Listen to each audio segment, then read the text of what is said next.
Hi there! As quickly as possible, I'm gonna do a run through of everything you need to do your own stick and poke tattoo.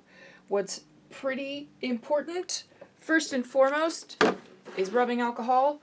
You're also gonna need a lot of paper towels.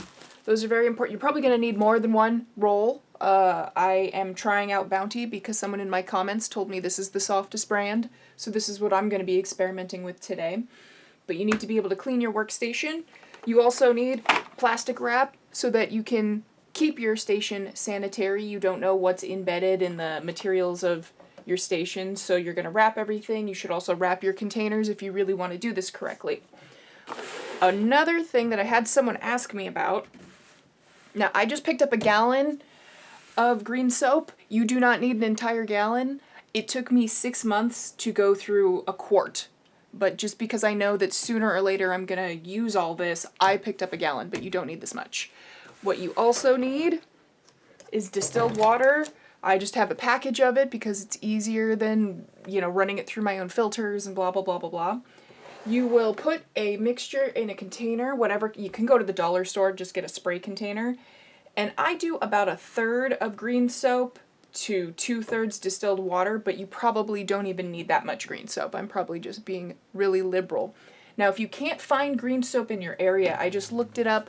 Basically what it is, it's about 30% alcohol and a carrier oil. So you might be able to Google things that you can use instead, but while you're poking, you need a fluid to kind of clean the surface once in a while.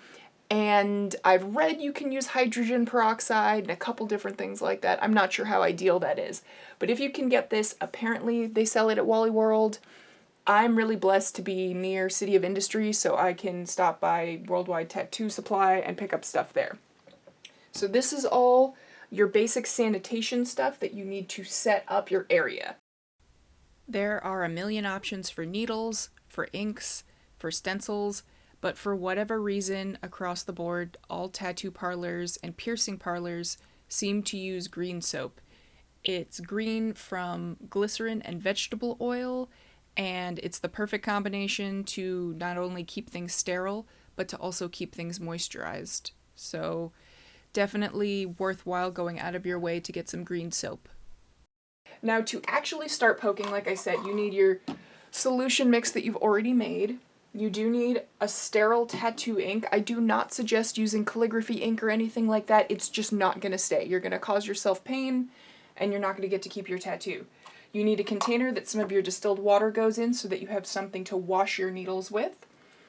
Depending on where you're putting your tattoo, you're probably going to want to shave any hair so that it's out of the way. You do need sterile gloves. Please wear gloves. Your nails are disgusting. I don't care who you are. As you also know, you do need a needle. When it comes to needle sizes, there are like hundreds of needle sizes. So as long as you find something that says something like 05 RL for round liner, 5, a 7, even a 9, something like that is what I'm going to suggest for just where you should start. Just a round liner to do some line work is all you need. From here, you need something like a Vaseline. I personally like tattoo balms, so I just recently picked up some Hustle Butter. I also have some Dragon Balm somewhere that I like that brand too. But something to keep the ink from splattering on your skin. You already have your alcohol. If you want, you can get some little alcohol prep wipes. Those are very professional. I also have a spray container for my solution. I like the spray container. It's probably not as sanitary. They have those squeeze bottle ones at tattoo shops. I just go through a lot more of the fluid when I'm pouring it out versus when I'm spraying it. You definitely need a sanitary ink cup, whether or not you're using proper tattoo ink cups like this. You use your best judgment for what's going to work for you. It's also super sanitary to have tongue depressors. You use these guys to scoop material out of your pots. You can use them to stick your caps down onto, like I'm sure you've seen before, so very important to have these guys around. And then in the healing process, obviously you're doing a stick and poke, so it's probably going to be small. You might not need more than a Band-Aid.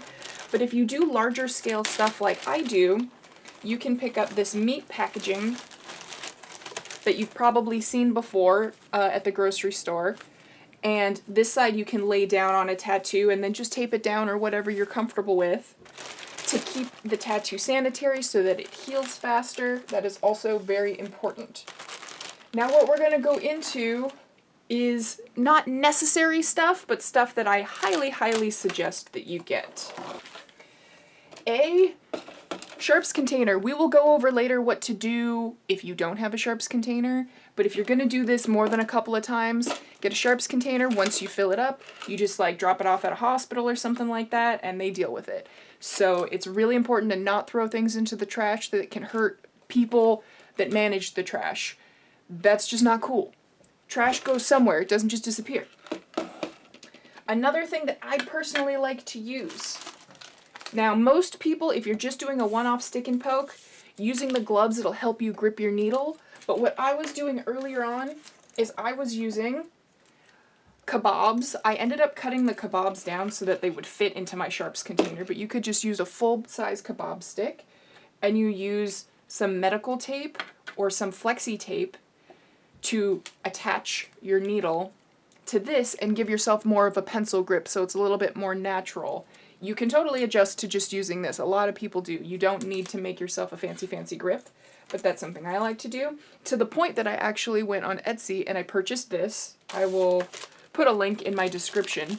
If you're going to do a one-off tattoo, actually this is a great kit. It comes with a needle, a 7-round liner. See, 7-round liners. It's all nice and sanitary, and it comes with any O-rings and stuff that you might need.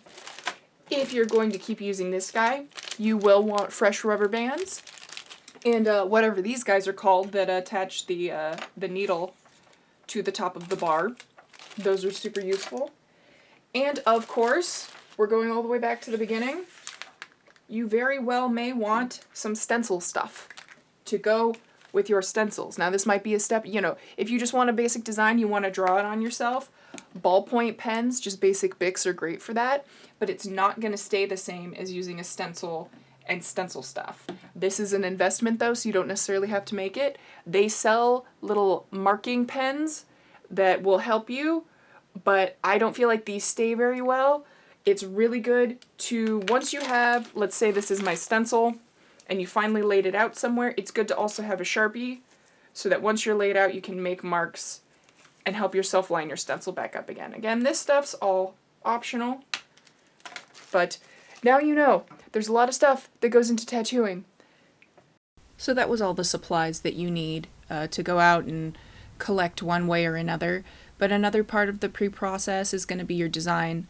And I know a lot of folks might be drawing up something specific that they want.